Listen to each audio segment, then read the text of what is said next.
All right, it looks like we're live. I got everything turned down here, okay? See how well it's going.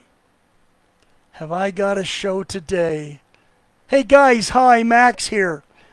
Today is to be a special day, Memorial Day, and I wanted to bring out my respect for friends of mine who have lost their lives in service to the country and to those who have been maimed, injured, had their lives upturned from the horrible spoils of combat.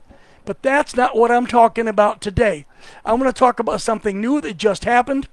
Not even 10 minutes ago, I got back in the studio from the hospital. I want to tell you what the hell happened and why I'm not. Please remember, I'm a veteran. I love veterans. I salute you and I honor the war dead.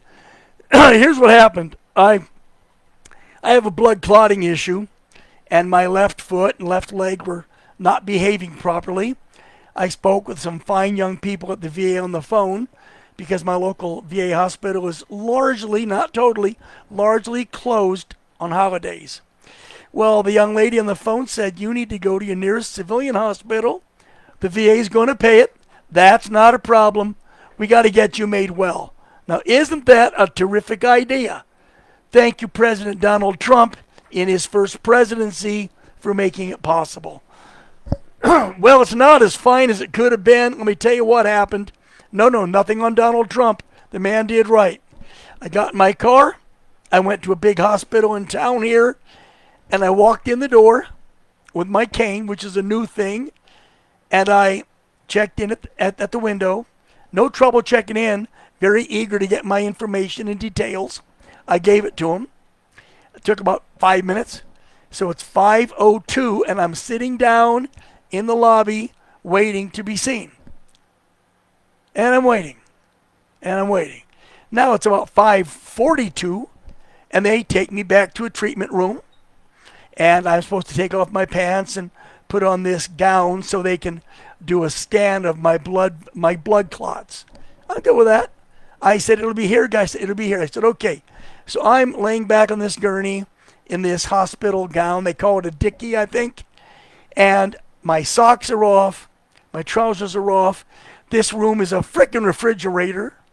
After, nearly 40 minutes on the table, my feet are cold as ice and getting numb. I'm cramping up in my thigh. The cold weather just does that, and you don't have to be 70 for it to happen. So here I am now, and it's shortly before 6 o'clock, and I've been like 40 minutes on the damn table. I couldn't take it anymore. I had to get dressed. I spun around, threw the gown on the table, put on my socks, put on my shoes, put on my pants, pulled down my shirt, grabbed my bag, grabbed my cane, and I left the hospital. As I left the hospital, I walked by the entryway where you sign in. And I said, I'm out of here. She said, you need to sign this paper. I said, give me the paper. I wrote on it, you offered no services. I left. Do you understand something? Let me tell you what happened here, okay? I asked a young lady, because I was cold and I saw her walking by. I'm still on the table. I got her attention, and I said, can you help me? It's been a long time. She said to me, are you a veteran? I said, yes, ma'am. She looked me right in the eye and she said, you'll have quite a wait then. And I heard a big woman, a fat one down the hall, say to another, paying patients first. Paying patients first. You think the VA doesn't pay for this shit? Of course they do. My Veteran Affairs pay for it. I've even got them approved for this. Paying patients first. You're a vet. You have to have quite a... You know what? I got the hell out of there. I've complained to the VA. I wouldn't go back there unless I was on death's doorstep, and then I'd better have a copy of the will in my pocket. And how dare that hospital? How dare they name themselves after a saint?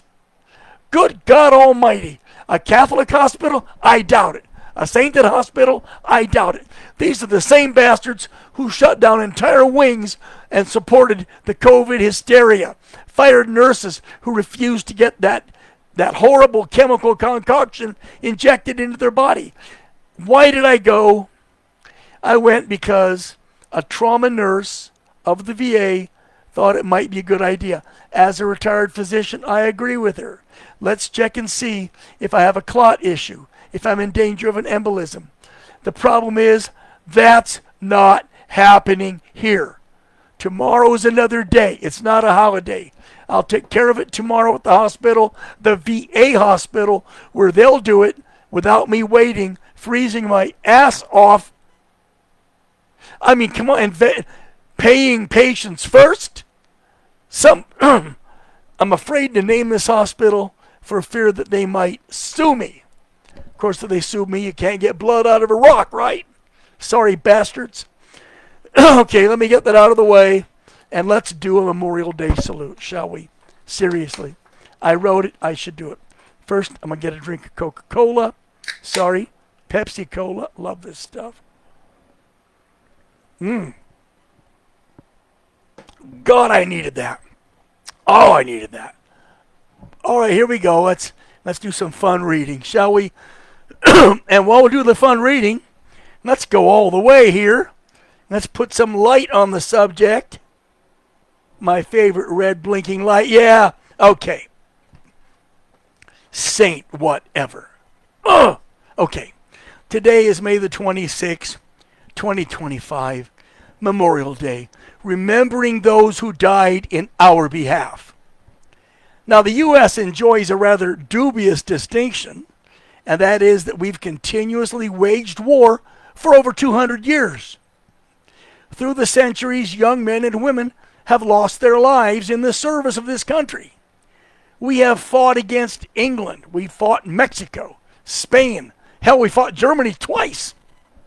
Italy, Japan, Panama, Bosnia, Korea, Vietnam, George Bush's war on terror, whatever, Iraq twice, Afghanistan, Yemen, Somalia, Syria, Gaza, and the list goes on and on and on. Now, I'm not here to tell you that we're wrong in maintaining a state of what turns out to be eternal war as we toss our Marines, our soldiers, sailors, and airmen into the grinder. I'm not here to stir the American conscience.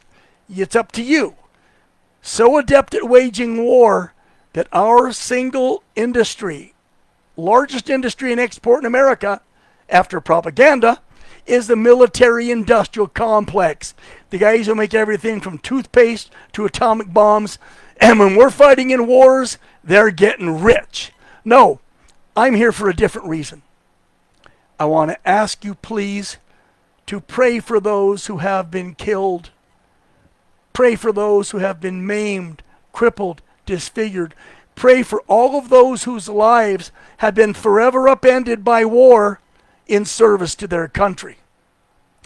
I salute them all, young and old alike, for their courage, for their selflessness, for their out-and-out bravery and dedication to duty. I applaud those wanting to serve their nation, be it right or be it wrong. While not blindly, they steadfastly pursued war for our nation's sake. I've lost two dear friends, fellow Marines, in Vietnam and in Beirut, Lebanon. I was out long before George Bush pushed everybody into the sandbox, that Middle East wreck. Why? Probably so we could rotate ammunition and people. I'm so glad I missed this sandbox war, simply because it turned out to be the most propagandized campaign since World War I or Vietnam. Another war that we lost. One needn't agree with his country's government to support it. One need not agree with America's invasion of another land or defensive cooperation with other countries in order to fight for your country. On this solemn day, Memorial Day, when we honor our war dead, please ask yourself, question 1, where would we be if we had had righteous and honest government these last 200 years? Then ask yourself, what would our world be like if all of those Marines, soldiers, sailors, and airmen who lost their lives had been allowed to live long enough to die of natural causes? Answer that right now. We'd be in a better world, people. Plain and simple. Happy Memorial Day? No, it's not a happy day. Blessed Memorial Day, it is. I'm Max. I'm a Marine, and that's that.